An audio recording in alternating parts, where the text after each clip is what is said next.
So the title of my talk is Evolution and Ethics, Suffering, Moral Evil, and Virtue.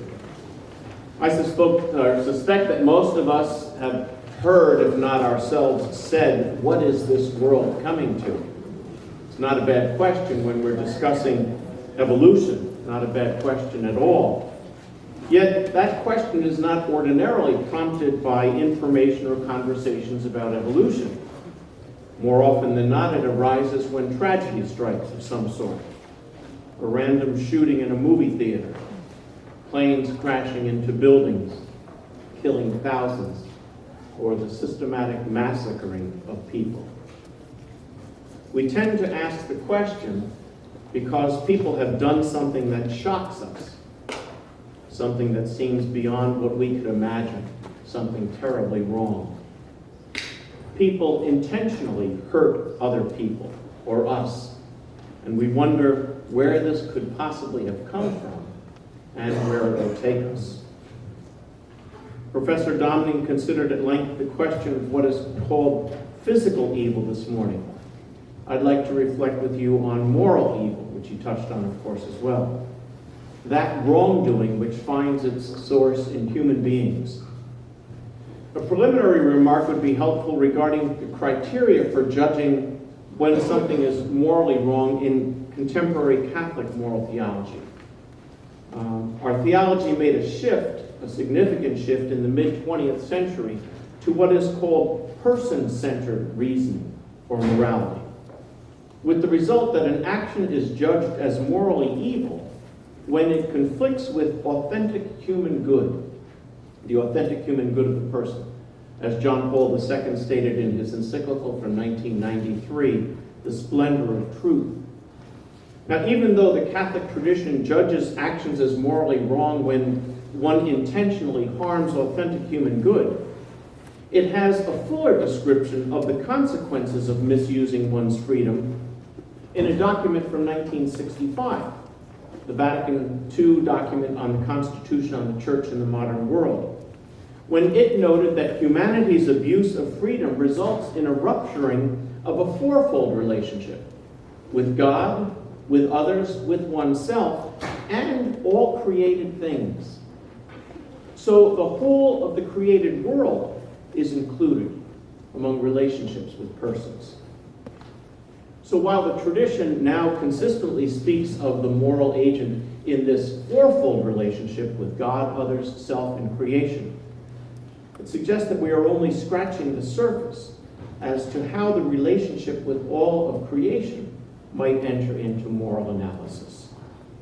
Yet in light of what we are discussing here, in light of evolution itself, it seems all the more essential to attend to the close relationship that humanity has with all of creation.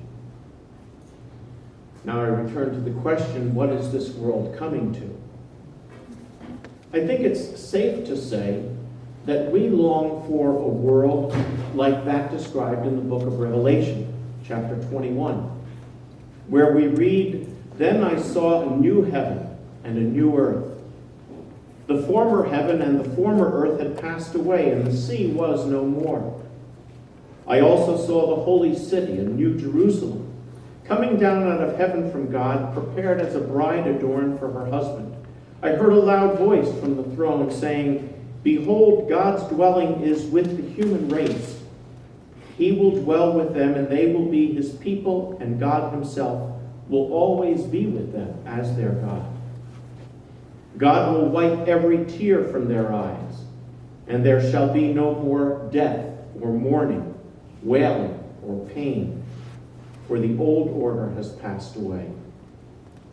The one who sat on the throne said, 'Behold, I make all things new.'" This vision of Revelation captures, I suspect, where we hope the world is heading, where there's no more tears or mourning or death itself. Yet we find ourselves in a world of tears and death, of mourning, of wailing and pain.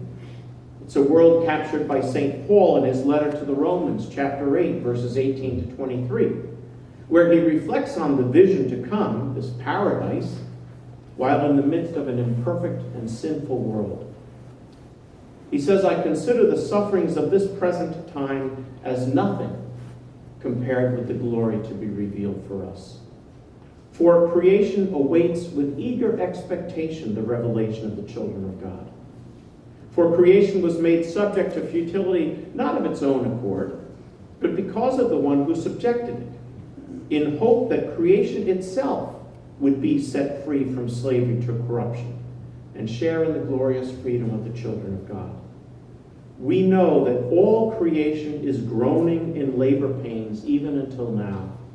And not only that, but we ourselves, who have the first fruits of the Spirit, we also groan within ourselves as we wait for adoption, the redemption of our bodies. So in these times between the Big Bang and the fulfillment of the vision of the book of Revelation, we find ourselves, like St. Paul, in a world touched by a variety of experiences of suffering. And sometimes we ask, what is this world coming to? As I said, I will focus on moral evil as a source of suffering and see what challenges and insights from theories of evolution might assist us in this reflection.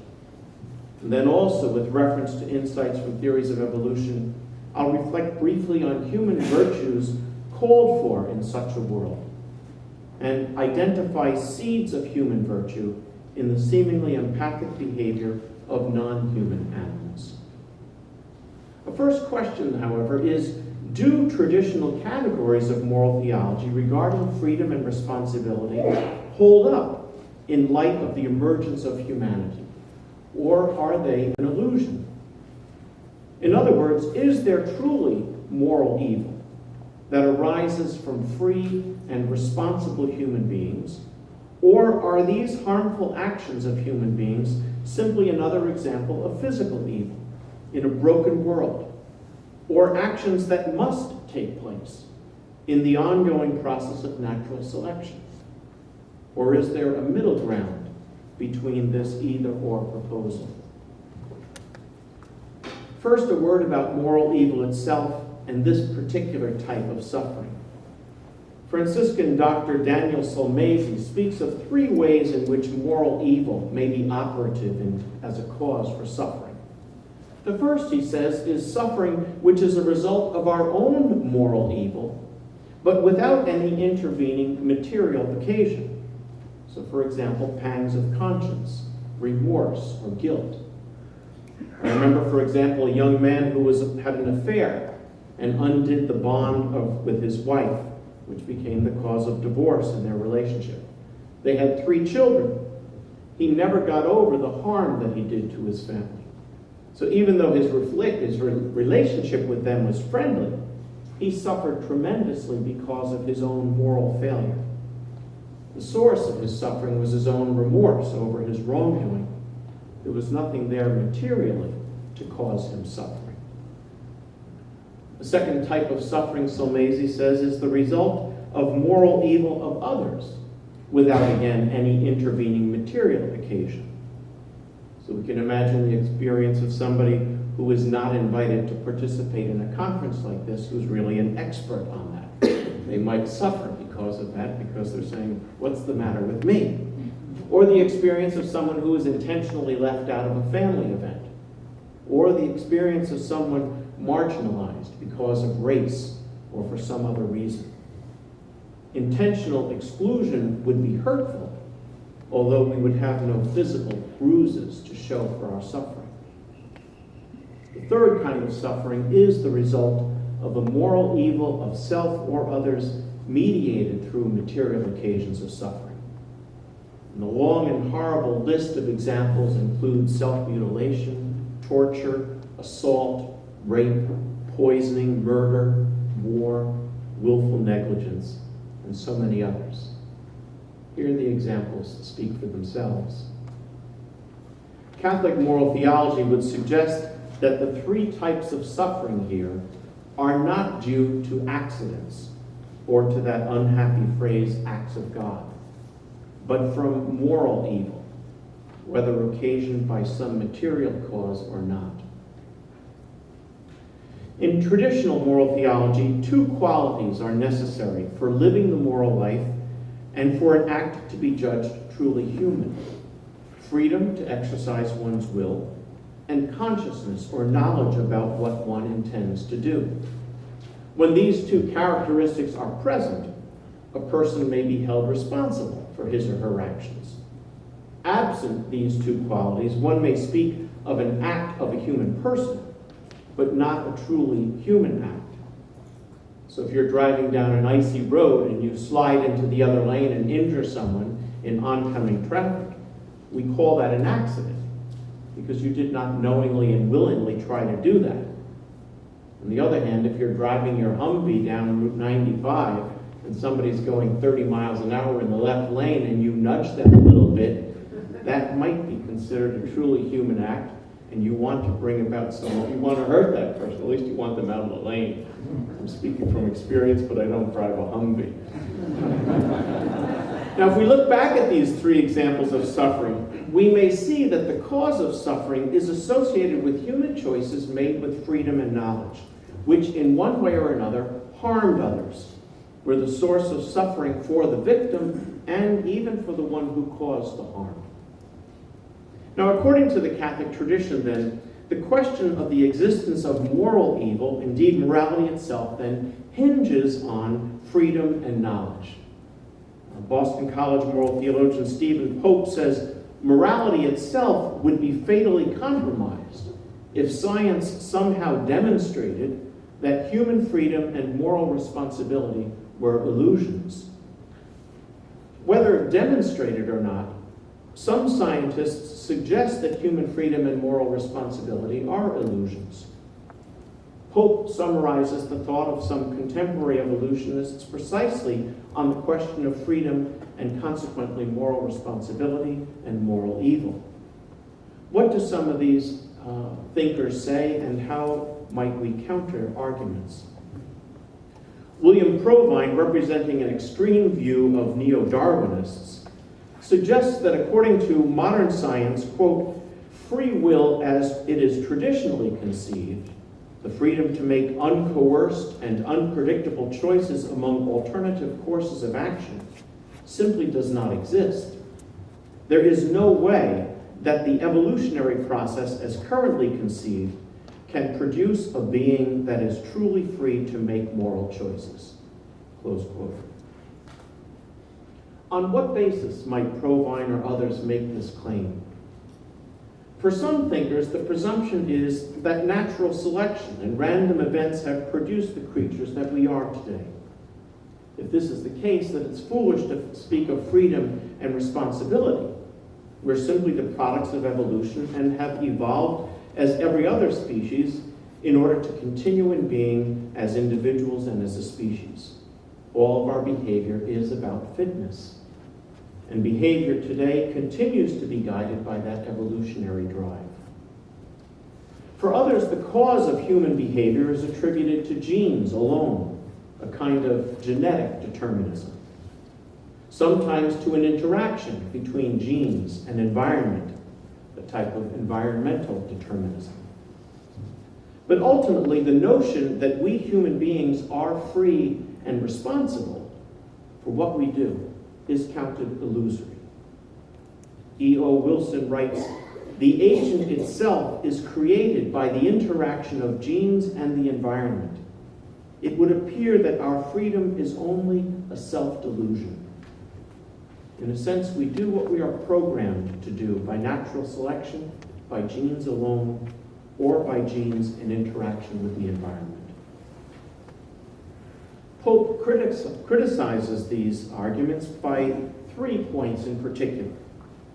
First, he points out that sociobiologists and evolutionary psychologists who hold this position concerning human freedom and ultimately the possibility to live the moral life and to cause moral evil, that they rely on a presupposition that the only way that we can understand all of reality is through the scientific method.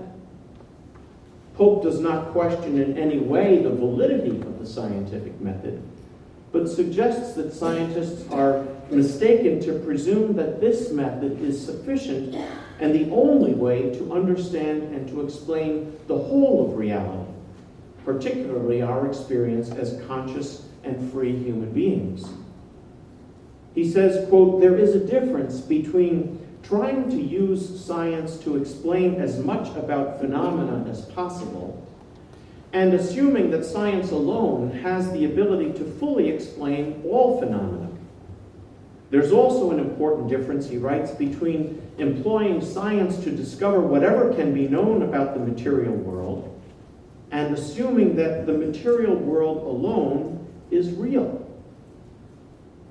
John Polkinghorne concurs when he says, "The boundary set by science does not negate the meaning of inquiry and practice beyond that boundary. Rather, it demarks the onset of other dimensions of human knowledge and action." Pope's second critique specifies a bit further the first. He looks at the difficulty of presuming to explain or to understand the whole of anything, but of human beings in particular, as only the sum of its parts. This would be called a mereological relationship between the parts and the whole, where entities belonging to a given level, except those at the very bottom, have an exhaustive decomposition without remainder into entities belonging at lower levels. Entities at the very bottom have no physically significant proper parts. So if there is no evidence or capacity for freedom and consciousness and moral responsibility in the part at the lower level, the argument says, how could there be in the whole? Pope responds, quote, "that living organisms manifest properties that are not reducible to the properties of their physical and chemical components. Wholes can possess emergent properties that do not exist in their individual components taken as isolated units."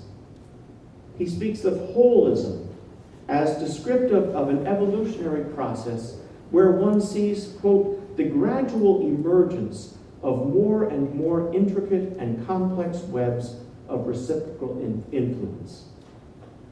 Conway Morris also notes that organisms are more than the sum of their parts, and he compares Dawkins' explanation in terms of genes alone as an attempt to describe a picture by addressing the way the different colors were formed and so forth.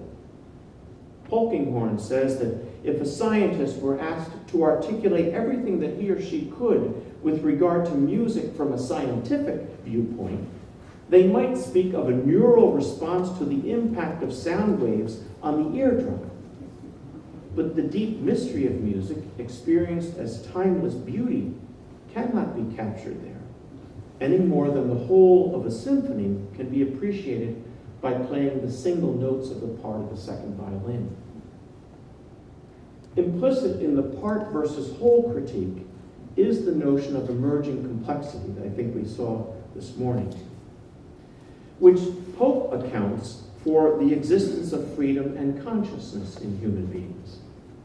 He points out that evolution witnesses to the fact that nature as a whole is organized in such a way as to produce more and more complexity and higher capacities for responsiveness, intelligence, and consciousness. The existence of Homo sapiens is evidence of such emerging complexity. One attempt at explaining emerging complexity is the debated notion of downward causation, which suggests, as Richard Campbell and Mark Burgard note, complex systems, in virtue of their macro-level properties, are able to bring about changes at lower levels. Pope notes further that the essential implication of the notion of human emergent complexity is that the human good embraces all aspects of human nature, not only the physical, chemical, and biological, but also the social, cultural, psychological, and emotional, the intellectual, moral, and religious dimensions of human existence.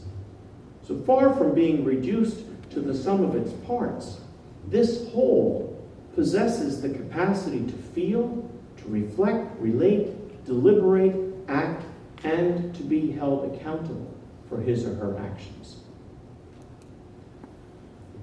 Pope's third point may appear more an assertion than an argument, but he appeals to human experience itself.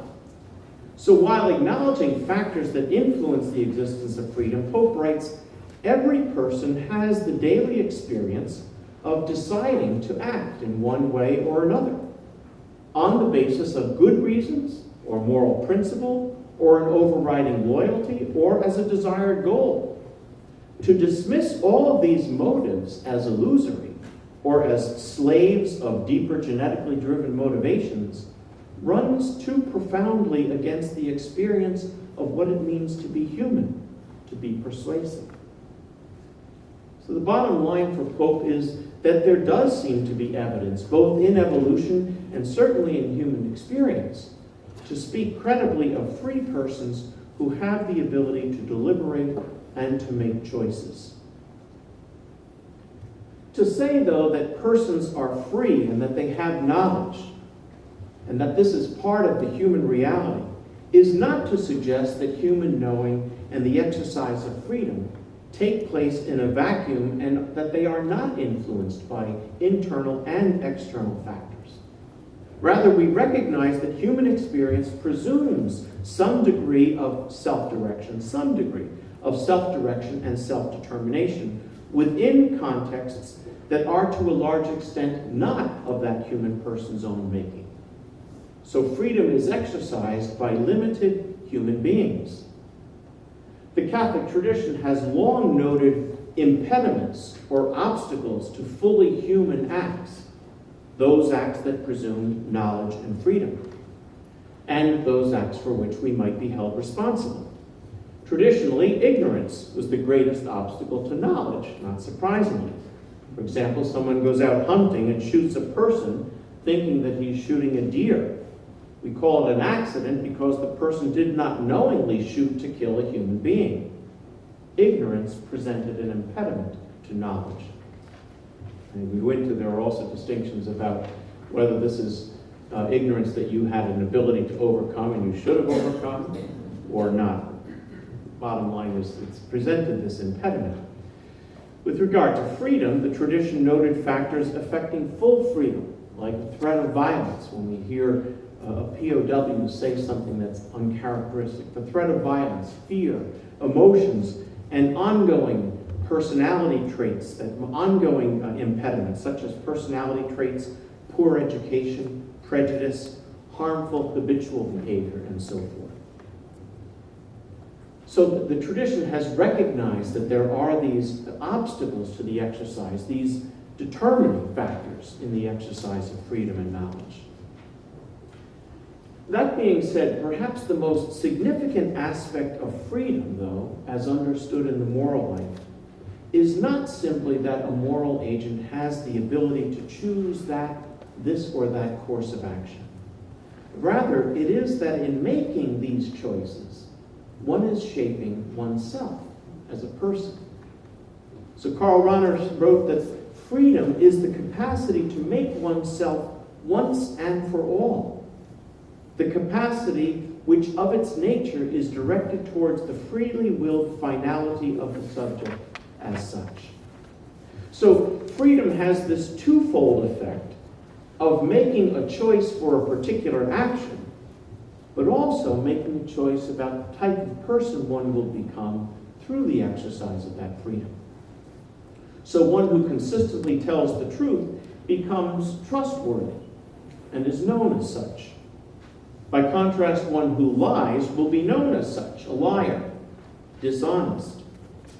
Trustworthy and dishonest are not merely words applied to actions. In fact, they ordinarily are not used that way. They refer to persons, and precisely to the kind of person a moral agent has become due to his or her particular choices. There's some wisdom from Professor Dumbledore of Harry Potter fame, who says to Harry, "It's our choices, Harry, that show what we truly are, far more than our abilities." So when we consider the evolution of human beings, we must note the influence of the process of evolution itself, particularly with its bent towards selfishness, and the way it affects the exercise of freedom in human beings. We recognize as well the limiting effects that realities such as personal and social sin have on the shaping of persons. Dr. Domling this morning, his point was the harmful effect of sinful social situations, that culturally learned selfish behavior reinforces genetically determined selfish behavior. So these influences are certainly here. But at the same time, we must recognize the positive impact of the evolutionary process and the positive impact of the goodness of other people on moral agents. While acknowledging that human freedom presumes the ability to shape oneself into a particular type of person, we must recognize that the capacity to do this varies greatly depending on the particular context of the moral agent. So when moral theology addresses the existence of freedom in terms of certain theories of evolution, it addresses more than the ability of a moral agent to make this or that choice. More significantly, it speaks of the capacity to shape the interior of the person toward or away from what is good, toward or away from the vision of the book of Revelation with which I began the talk. Moral theologian Paul Waddell summarizes well the purpose of freedom within Christian ethics when he says, "In Christianity, freedom does not exist for its own sake. Rather, freedom exists for the sake of doing good in all the ways good can be done. Freedom is for the sake of justice and love, for the sake of mercy and compassion. Freedom is given us so that we can be generous, patient, and faithful. In Christianity, freedom hinges on loving and desiring the good. Freedom is for excellence. And this means that the perfection of freedom is found not in the person of power and wealth, but in the virtuous person, in the saint." Concluding the first part here, then, returning to the situations of suffering that we described at the beginning, it seems in the view of some scholars whose work I presented here that free persons exist. We meet them and interrelate with them in actions and in reactions. We are not deluded in judging them to be free. They are not deluded in considering themselves free. Freedom and knowledge constitute the essentials of human moral action. Persons are not free from internal and external factors that affect them. Those who use their freedom to harm others, as in situations of suffering described, have abused their freedom and may rightly be held responsible. They have used it not for justice and love, but for harm and evil. The result is moral evil and suffering brought about through human agency. What might be the proper human response to suffering? More particularly, what kind of persons ought we seek to become so as to be able to respond to suffering, whether it arises from physical evil or moral evil? 30 years ago, Dr. Eric Cassell wrote a seminal work on suffering in the New England Journal of Medicine. He said that suffering is, quote, experienced by persons, not merely by bodies, and has its source in challenges that threaten the intactness of the person as a complex social and psychological entity. Although Cassell is writing from his experience as a physician, his description of suffering and its effects rings true, it seems to me, including for those who suffer from physical evil and those from moral evil. All we have to do is look at the news of the people in the wake of Hurricane Sandy. There's a real sense that their external and internal worlds are not intact anymore. People who are suffering will feel that their world is coming apart. In teaching courses on bioethics and sacraments of reconciliation and anointing of the sick over the years, I always begin with reflection on suffering. And I ask the students what feelings they associate with suffering. While many feelings surface, such as confusion, anger, resentment, fear, invariably the bottom line revolves around feelings of isolation from oneself. We even say, if somebody says how you're feeling and we don't quite feel right, we say, I don't quite feel myself. There's a sense of alienation or isolation from oneself, from others, and often from God. So sufferers experience alienation. What brings comfort to sufferers? More often than not, it is simply the presence of another, the presence of one who they know cares for them. I don't downplay, or in fact, I think it's important to find the cause and the cure of suffering. But oftentimes, most comforting is the sense of belonging that is communicated to the sufferer by the presence of one who is with him or her. So, two aspects to the comfort: the presence and the care of the other, which is expressed through presence and action. Now, sometimes the presence is experienced simply by physical presence, sitting quietly with a person who has discovered that her husband has been unfaithful, holding the hand of someone who is undergoing chemotherapy, listening quietly as someone tells of an act of prejudice against them. Other times, there's more than presence alone, assisting a woman to figure out what the next steps will be for her and her family in the wake of her husband's affair, driving someone to the hospital for treatments, painting a garage door that was spray painted with racial epithets. Whether something is done or not, it is the care behind the action, what we would term a virtuous action, that brings comfort to the one who is suffering. Now, are we able to detect virtuous-like behavior in other animals that might be the seeds of human virtue, particularly regarding responses to suffering? My focus here is precisely on evolutionary roots for virtuous behavior in non-human animals. But it's worth pointing out that there is evidence of cooperation at all levels of evolution. At the April conference in this Adam and Eve series, Dr. Ulanowitz spoke of the precedence of mutuality to competition. He said it's ironical that today one continually encounters conferences and papers devoted to resolving how observed mutualisms could possibly arise out of a natural world that is driven everywhere by competition. That problem, of course, is ill-posed because it is mutuality that is fundamental, and out of which competition ultimately derives. So is there evidence from the non-human world of pre-virtuous behavior, if you will? An example might help. Frans de Waal tells the story of a chimpanzee named Jakey, who helped an older chimpanzee named Crom. In the area where the chimpanzees were in the zoo, apparently they had tires, which must have been there for their entertainment. Well, at the end of the day, the zookeeper would hose down the tires and hang them on this log in the enclosure. This particular day, there was water remaining in one of the tires, the seventh tire in on this log, and Crom had an interest in that. So she went over and for about 10 minutes tried to pull that tire that had the water in it off of this log and was unsuccessful.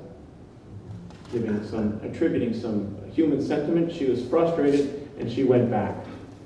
Jakey, who was a 7-year-old chimp whom Crom had cared for when he was a juvenile, sees what's going on. He promptly went over and he pulled off the 6 tires on the log that were in front of the one that Crom was after, then removes that one, carefully not spilling the water, and he brings the tire to Crom, who immediately began to scoop the water out of the tire. Now, why did Jake do what he did? I have to say, I don't know. But de Waal argues, and I think he would say, I don't know too, but this is what he says, that we find roots of human morality in the behavior of Jakey and in other animals. There's no time to get into it here, and I have limited knowledge of it, but the work with bonobos by de Waal and by Susan Savage-Rumbaugh is also fascinating. Just check out if you Google her, Susan Savage-Rumbaugh, she has a YouTube of it. It's a TED lecture. It's fascinating. And we don't want to imitate the bonobos and everything, but there is something, obviously, that is worth imitating. De Waal says about them, he says, we are looking about the bonobos, we're looking at an animal so akin to ourselves that the dividing line is seriously blurred. So, how does Dewall read the actions of Jakey, the younger chimpanzee? He suggests that in this instance, Jakey was moved emotionally to help Crom. But he also suggests that Jakey has some kind of a cognitive awareness of Crom's feelings. Dewall offers the image of a Russian doll as instructive of describing how empathy works in non-human animals and in humans as well. At the core, and what we might find in many animal species, is what he calls the perception-action mechanism. So at the sight of the suffering of another, there is a response on the part of the observer. It is an emotional response. Dewall speaks of it as an emotional contagion, where the mere sight of the suffering of another stirs an emotional response within the animal or the human. The second level of the Russian doll is cognitive empathy, where the observer comes to some understanding of the reasons for the other's emotions. Dewall would suggest that Jakey understood in some way the difficulty that Crom had in getting the tire, and even that Crom was interested in the water in the tire.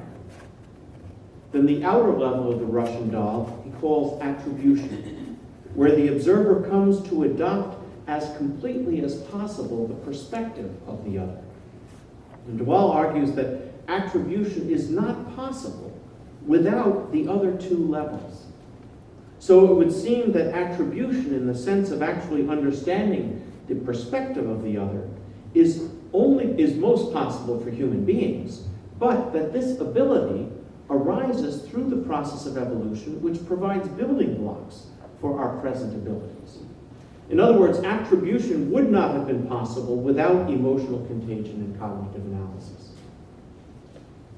There's not time to address it here, but there is something appealing about the role that Dewall attributes to emotion as stirring one to action. In particular, how emotion might be the most fundamental motivator of human action. For too long in the Catholic tradition, emotions were viewed primarily as negative influences on human actions, things that got in the way of free actions, and not for the way that they move people to charity, to justice, to mercy. A caution regarding Dewall is that his approach may seem too close to intuitionism and emotionalism, where one acts based more on one's gut and on feelings than on reason in dialogue with one's gut and one's feelings. So important here is not to say on reason alone. It's reason in dialogue with one's gut and feelings. He raises good points with regard to the role that emotions play in response to in the non-human and the human world. Now, he has also been criticized for an excessively anthropomorphic analysis of human behavior. But to a non-specialist like myself, his observations have some merit, as he attempts to explain, for example, why an ape might pick up an injured bird and attempt to throw it in the air to help it to fly again, or why a chimp might come over and put his arm over the shoulder of another chimp who has just lost a fight. Something's going on there, and we can only use our own language. There are other evolutionary thinkers who see the development of altruistic behavior in non-human animals as roots of altruistic behavior in us. Stephen Pope summarizes the thought of some. He points first to kin altruism, where organisms can be expected to prefer to aid other organisms to the extent which they share genetic similarity. It's suggested that this behavior accounts in part for the tendency among human beings to prefer kin to non-kin, and may account in part for our xenophobia rather than our trust in strangers. A second type of altruism is termed reciprocal altruism by Robert Trivers, and he proposes that biologically unrelated individuals will trade beneficial acts under certain circumstances. Robert Wright explored this notion further in his work, The Moral Animal, where he writes at length of tit-for-tat behavior in non-human animals, from bats to chimpanzees. A third theory suggests group selection provides the grounds for altruism. This theory, proposed by Elliot Sober and David S. Wilson, suggests that altruism within a group would be reasonable if it is beneficial to the individual in that group, whereas if the individual lived in a non-altruistic group, the same individual would not be as well off. Pope says that there is no difficulty whatsoever in looking at the overlap between evolutionary theories of evolution and Christian interpretations of an ethics of love, as long as a Christian interpretation of the ethics of love is not somehow reduced to what we know of altruistic behavior in non-human animals. Each of the theories of altruism described by Pope presumes at the core altruistic behavior that is somehow motivated by selfish concerns. Wright put it this way regarding reciprocal altruism. He said, if indeed the genetically selfish roots of sympathy and benevolence are grounds for despair, then extreme despair is in order. For the more you ponder reciprocal altruism's finer points, the more mercenary the genes seem. Acknowledging selfish roots, Stephen Pope says, while striving to develop, hone, and deepen our evolved natural tendency to care for self, family, and friends, Christian ethics also takes deliberate steps to extend our concern beyond these spheres, to encompass what sociobiologists call non-kin and non-reciprocators. For its part, Christian ethics offers a helpful warning to sociobiologists that we should not confuse our natural bent to self with the full scope of our moral responsibilities to others.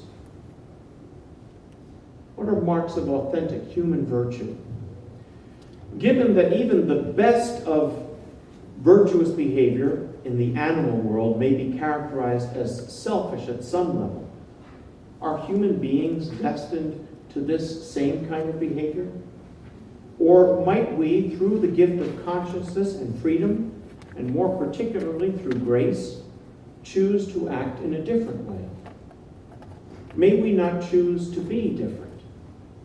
For example, some evolutionists read the golden rule to love one's neighbor as oneself as a form of reciprocal altruism, where one acts for the good of another with the expectation that there will be a payback. Or Richard Alexander interprets the Good Samaritan parable as an exercise in indirect altruism, where one acts in such a way in order to build up one's reputation and to place oneself in a better position. Pope says, however, that these interpretations run contrary to the actual purpose of the Golden Rule and the parable. The follower of Jesus Christ is expected to act lovingly toward the neighbor and stranger regardless of payback. The Samaritan is motivated by compassion rather than by enlightened self-interest. And this is the key to human virtue. What motivates the moral agent? What the moral agent intends. Human love, including Christian love, and indeed all love, is inevitably, Pope writes, a psychological reality that includes the motivations and intentions of agents. So human virtue presumes not simply a particular action, but an action done in a virtuous way. For example, one may intend to help a person who has been beaten and robbed, and do so for the sake of boosting one's reputation. But to judge whether such an act is genuinely virtuous, one does not simply look to whether the victim has been helped or not. One looks to the motives and the intentions of the helper. If these motives and intentions are self-serving, they are not fully virtuous. We have to recognize that all motivations are mixed. But with virtuous behavior, one's primary motive and intentions, these are not self-serving. Although, ironically, virtuous behavior does ultimately shape us as people who are better disciples of Jesus Christ. But far from doing virtuous deeds for purposes of self-promotion, one does them because seeking goodness is what it means to be human. Again, Paul Waddell says, we are not virtuous in a complete and unqualified sense, until we perform acts of justice, mercy, compassion, or forgiveness, not only characteristically, but also with a certain pleasure and ease. Thus, a virtuous person does the good not because she is constrained to it, but because she embodies goodness. She enjoys doing good because she enjoys being herself.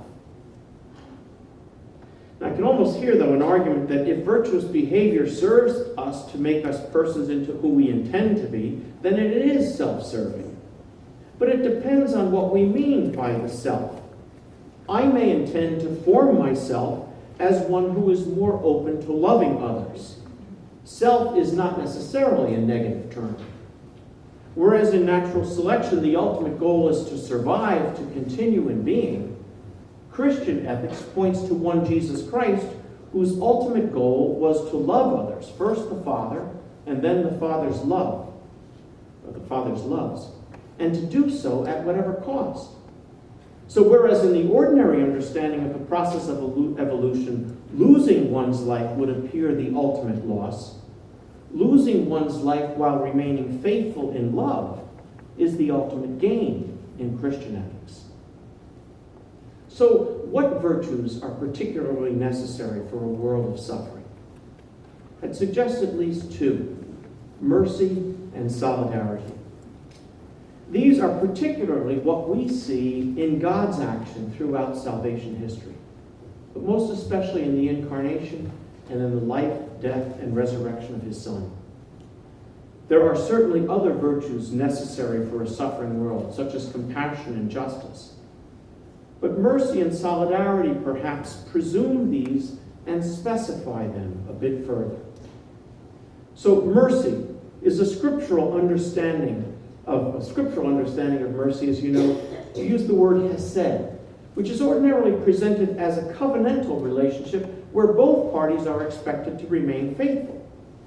Yet Scripture, in our experience, tells us God is the one who remains faithful, and we often do not. Yet even in the face of infidelity on the part of Israel and of us, God remains faithful. John Paul wrote in his encyclical Rich in Mercy in 1980 that a deeper aspect of Hesed showed itself as what it was at the beginning. That is, as love that gives, love more powerful than betrayal, grace stronger than sin. So mercy implies faithful love, faithful presence, even in the face of betrayal. Mercy in Scripture is also presented in the graphic image of a womb, rachamim, indicating the life-giving nature of mercy, the effect of mercy on the one who receives it. Contemporary theologian James Keenan describes mercy as the willingness to enter into the chaos of others. Sister Julia Upton speaks of it as the compassionate care for others, whereby one takes on the burden of another as one's own. Jesuit John Sobrino describes mercy as a basic attitude toward the suffering of another, whereby one reacts to eradicate that suffering for the sole reason that it exists. Mercy may show itself in a variety of moral choices, but these actions are genuinely merciful and virtuous when they flow from a heart that is centered on the other and intent on being present to the other in suffering and alleviating that suffering, if at all possible. The second virtue is solidarity. John Paul describes it as not a feeling of vague compassion or shallow distress at the misfortunes of so many people, both near and far. On the contrary, it is a firm and a persevering determination to commit oneself to the common good. That is, to the good of all and of each individual, because we are really responsible for all. Both of these virtues presume the loving care of the other, so necessary for those who are suffering. But they go beyond mere presence to action, to relieve the sufferings of others when possible.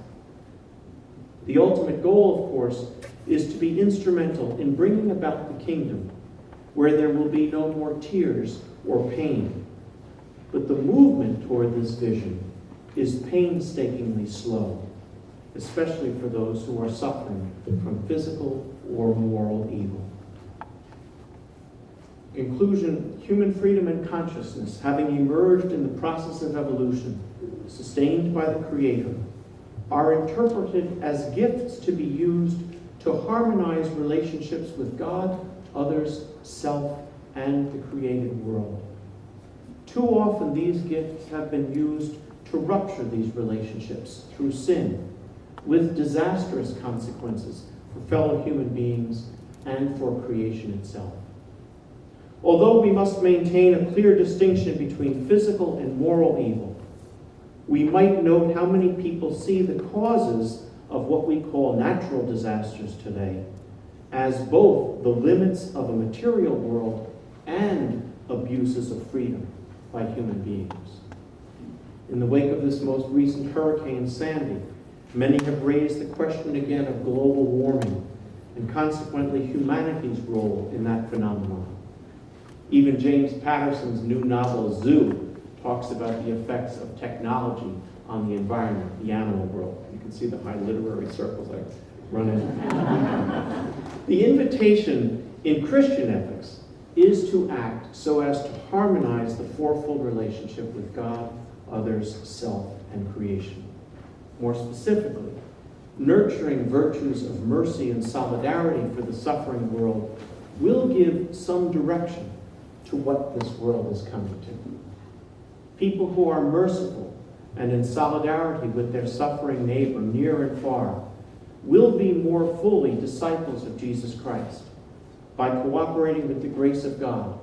And they will move creation toward its fulfillment in Christ, toward the vision painted for us in the book of Revelation, a world where there shall be no more death or mourning, wailing, or pain. Indeed, a world of a new heaven and a new earth. Thank you.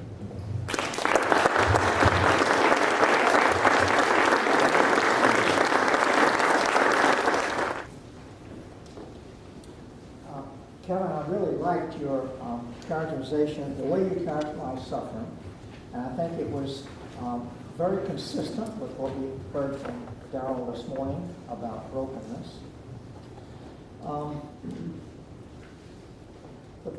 But you came back at the end to talk about physical and moral evil, and this is a conundrum. It seems to me that my colleague Kent and I, when we talk about these kinds of things, we often try to recognize how we are trapped by our language.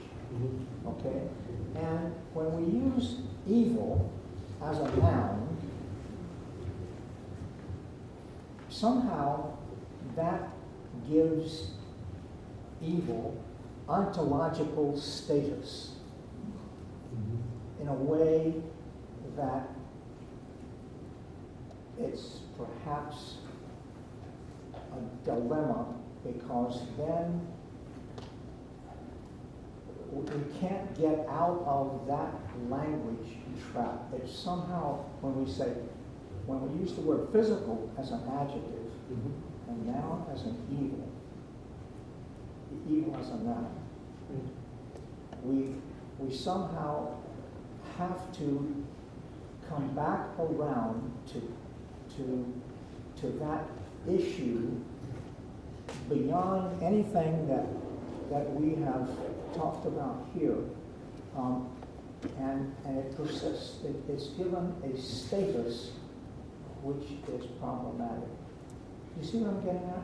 I hear what you're saying, but I haven't heard why if problematic. we can talk about a moral agent. Yes. All right. That has a certain cogency to it that allows us to talk about destructive acts and disastrous acts and so forth in a way that we can bridge the problem. But if we give ontological status to evil, it's difficult to get out of that language dead end. I'm not sure I'm making sense. Well, again, no, I hear the words. Evil exists in I don't want to deny the existence of evil. Existence being a qualitative term that has a distinct meaning, but it's real in our lives in that sense. Yes. And I mean, I think when we're talking about moral evil, as I was describing it here earlier, about we name something as morally evil when the effect of that action is that it has, broken these relationships. So if the question is whether should we not speak of evil in general, even evil is always concretized in some way. Maybe somebody else. Can I give, since David referred Carry on your usual conversation. Evil to me as an adjective makes sense. An action may be evil. I have a great deal of trouble with the dichotomy of physical evil and moral evil. A tornado, to me, is not evil. It may be the occasion of tremendous suffering, but it just happened. And it happened perhaps in an area where there were people, and therefore it resulted in suffering.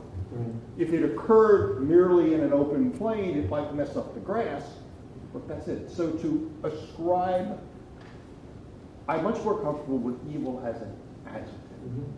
And therefore you get into intent, into decision making, which a tornado never did. Well, sure. Well, but I mean, isn't that the primary distinction between the two? In terms of moral evil, we're saying there's agency here. The other is perhaps, and maybe it's an inadequate attempt to try to describe.